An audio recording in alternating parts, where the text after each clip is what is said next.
Hello friends, মোৰ channel Assam Tech Info লৈ আপোনালোকক আকৌ এবাৰ স্বাগতম জনাইছো। আজি মই এই ভিডিঅ'টোত দেখুৱাম কেনেকৈ আপোনালোকে ভাৰতীয় আৰ্মিৰ যিকিনো ওপেন ৰেলীৰ বাবে অনলাইন এপ্লাই কৰিব পাৰে।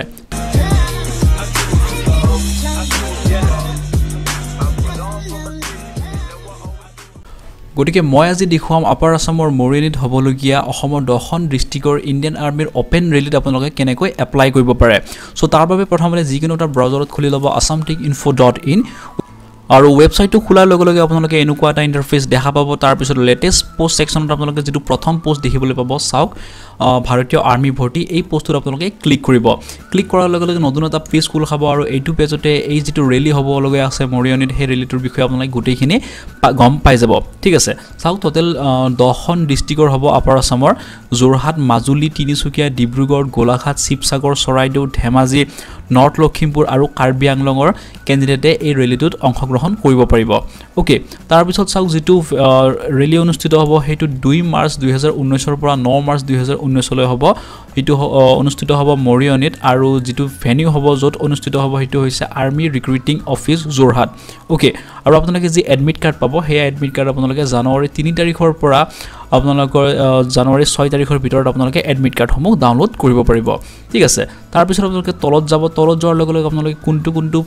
পোষ্ট মুকলি হৈছে, কোনটো পদত আপোনালোকৰ ৰিক্ৰুটমেন্ট হ'ব তাৰ ডিটেইলছ খিনি পাই যাব। নেম অফ দা পোষ্ট, তাৰ পিছত এডুকেশন কোৱালিফিকেশন কি বিচাৰিছে সেইখিনি ডিটেইলছ আপোনালোকে ইয়াত পাই যাব। ওকে, টোটাল 4টা ক্যাটাগৰীত 5টা ক্যাটাগৰীত পদসমূহ মুকলি হৈছে। আপোনালোকে এইখিনি ভালকৈ চাই ল'ব। তাৰ পিছত চাও ইয়াত কিছুমান বয়সৰ পৰিসীমা ধৰি দিছে। এপ্লাই কৰাৰ আগতে আপোনালোকে এইখিনি ভালকৈ চাই ল'ব। ওকে, তাৰ পিছত নেক্সট আপোনালোকৰ দিছে ফিজিক্যাল ষ্টেণ্ডাৰ্ড। ফিজিক্যাল ষ্টেণ্ডাৰ্ড আপোনালোকৰ কোনটো পোষ্টৰ বাবে হাইট কিমান হ'ব লাগিব, ওয়েট কিমান হ'ব লাগিব আৰু চেষ্ট কিমান হ'ব লাগিব গোটেইখিনি ডিটেইলছ আপোনালোকে ইয়াত পাই যাব। সো এপ্লাই কৰাৰ আগতে আপোনালোকে গোটেই এডভাৰটাইজমেন্টটো ভালকৈ চাই ল'ব আৰু অফিচিয়েল যেটো নটিফিকেশন আছে সেই নটিফিকেশনটো আপোনালোকে চেক কৰি ল'ব। নেক্সট চাওক আপোনালোকৰ সিলেকশন প্ৰসিডিউৰ কেনেকুৱা হ'ব। প্ৰথমতে এটা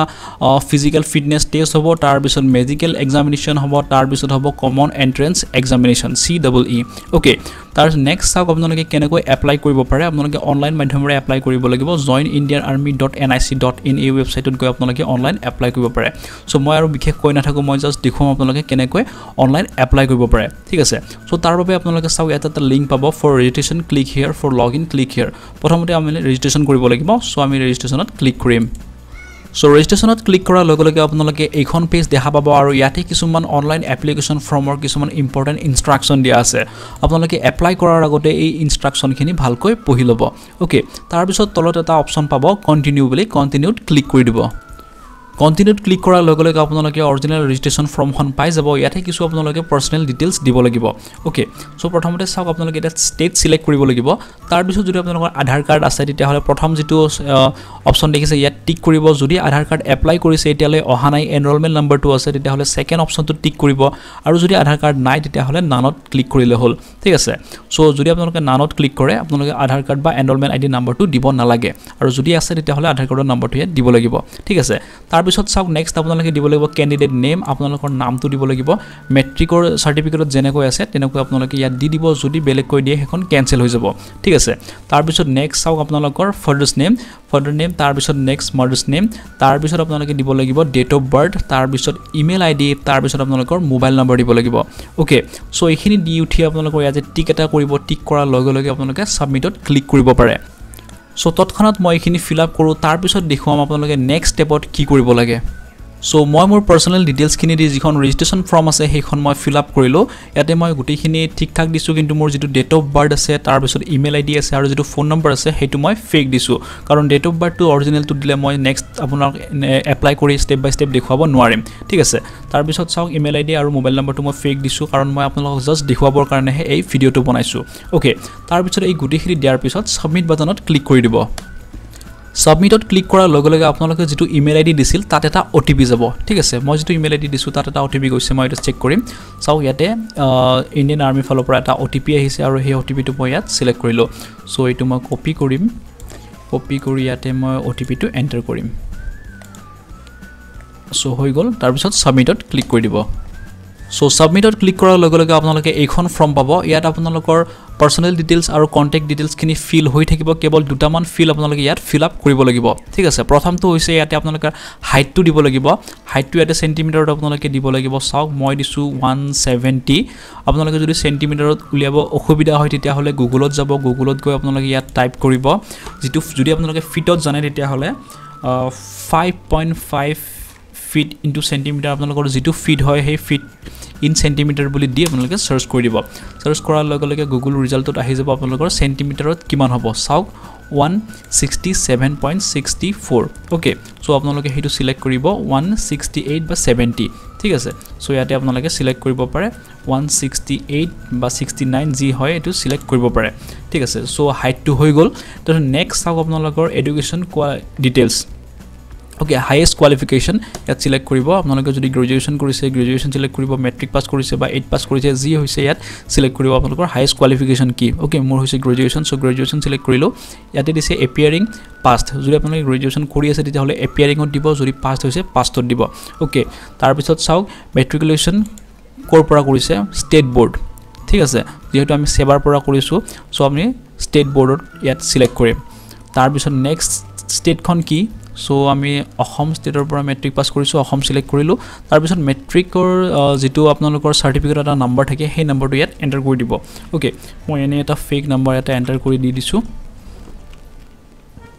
হৈ গল নেক্সট ইটো নো হ'ব তাৰ পিছত আপোনালোকৰ তাৰ পিছত চাও ইয়াতে আপোনালোকে ষ্টেট সিলেক্ট কৰিব লাগিব ষ্টেট আসাম সিলেক্ট হৈ আছে ডিস্ট্ৰিক্ট সিলেক্ট কৰিব লাগিব ডিস্ট্ৰিক্টটো সিলেক্ট কৰি লও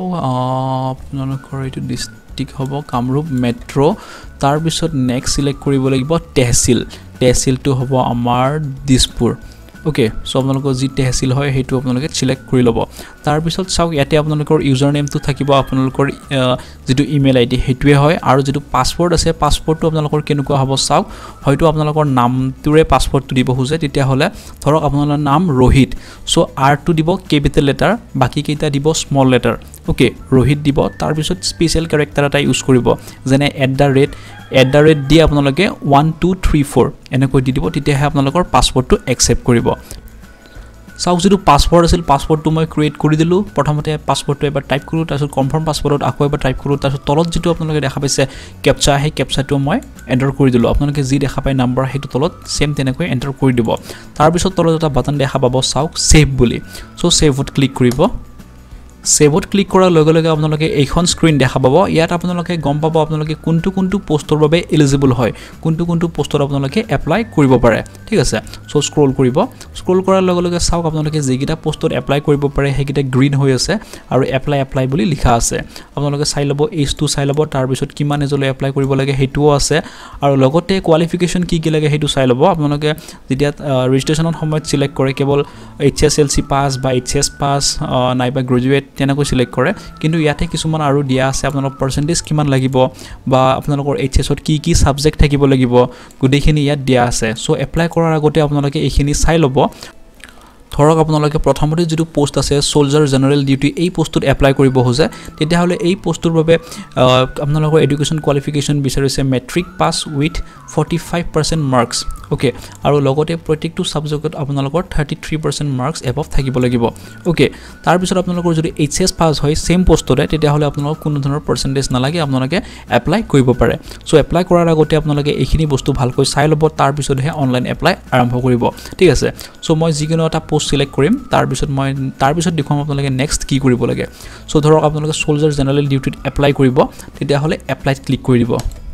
আৰু এপ্লাইত ক্লিক কৰাৰ লগে লগে আপোনালোকে ইনষ্ট্ৰাকচনৰ এখন পেজ পাব হেখিনি আপোনালোকে ভালকৈ চাই লব চাওক আপোনালোকৰ ফটোগ্ৰাফ যেটো হ'ব সেই ফটোগ্ৰাফটো লেটেষ্ট হ'ব লাগিব আৰু যেটো ফৰমেট হ'ব লাগিব JPG ফৰমেটত হ'ব লাগিব আৰু ফটোগ্ৰাফৰ যেটো সাইজ হ'ব লাগিব 10 KB ৰ পৰা 20 KB ৰ ভিতৰত হ'ব লাগিব ঠিক আছে সো এইখিনি আপোনালোকে ভালকৈ চাই কন্টিনিউ যেটো বাটন আছে কন্টিনিউ বাটনত ক্লিক কৰিব কন্টিনিউ বাটনত ক্লিক কৰাৰ লগে লগে আপোনালোকৰ যিখন অৰিজিনাল এপ্লিকেশন ফৰ্ম হেখন খুল খাব আৰু ইয়াতে চাওক গুটেখিনি ডিটেইলছ দিয়া আছে কেৱল আপোনালোকে ইয়াত ৰিলিজনটো সিলেক্ট কৰিব লাগিব চাওক ইয়াতে যেটো ৰিলিজন হয় ৰিলিজনটো সিলেক্ট কৰি লব তাৰ পিছত নেক্সট সিলেক্ট কৰিব লাগিব আপোনালোকৰ ক্লাছ বা শ্ৰেণী ওকে সো ইয়াতে ক্লিক কৰিব ক্লিক কৰাৰ লগে লগে ইয়াতে বহুতবোৰ শ্ৰেণী আহি যাব আসামিজ ব্ৰাহ্মণ বিহাৰী বেংগলী গুটেবোৰ শ্ৰেণী আহি যাব সো মই সিলেক্ট কৰিম ইয়াতে মুছলিমছ ওকে সো মুসলিম সিলেক্ট কৰিলো নেক্সট আপোনালোকৰ বাকিখিনি দিয়া থাকিব তাৰ পিছত আপোনালোকে যেটো পাসপোৰ্ট সাইজ ফটো আছে পাসপোৰ্ট সাইজ ফটোটো দিব লাগিব হেতু সাইজ হ'ব লাগিব 5 KB ৰ পৰা 20 KB ৰ ভিতৰত আৰু যেটো সিগনেচাৰ আছে সিগনেচাৰটো হ'ব লাগিব 5 KB ৰ পৰা 10 KB ৰ ভিতৰত ঠিক আছে সো মই পাসপোৰ্ট সাইজ ফটো আৰু সিগনেচাৰটো বৰ্তমান আপলোড কৰি দিও সো মই মোৰ পাসপোৰ্ট সাইজ ফটো আৰু সিগনেচাৰটো আপলোড কৰি দিলো আৰু এতিয়া মই ক্লিক কৰিম সেভ এণ্ড কন্টিনিউড আৰু এইটো ষ্টেজত আপোনালোকে দিব লাগিব আপোনালোকৰ কমিউনিকেশ্যন ইনফৰমেশন অৰ্থাৎ আপোনালোকৰ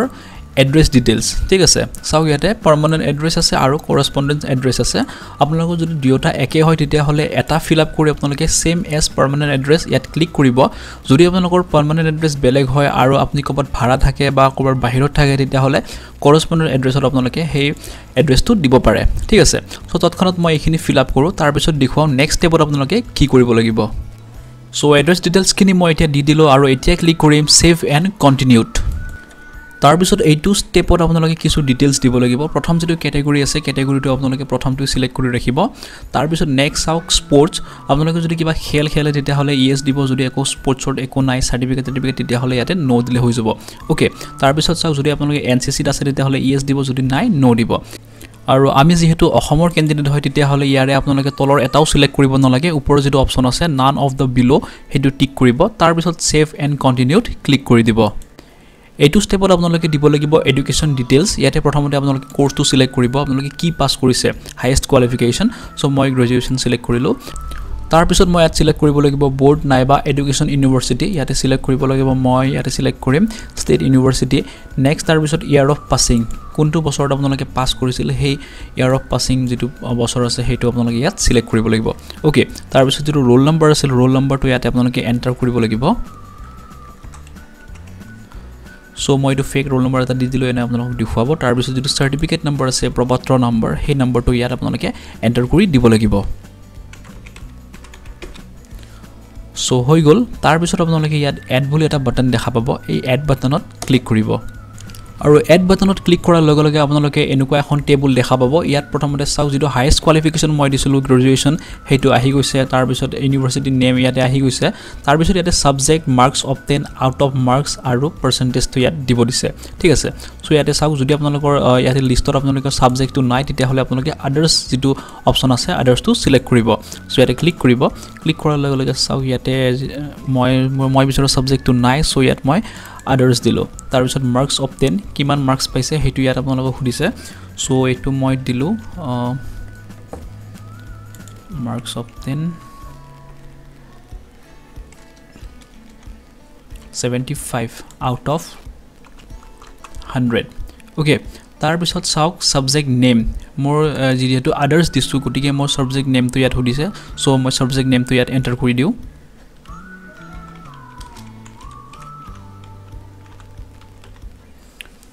হৈ গল তাৰ পিছত নেক্সট চাও ইয়াতে এড এ নিউ ৰ ইয়াত ক্লিক কৰিব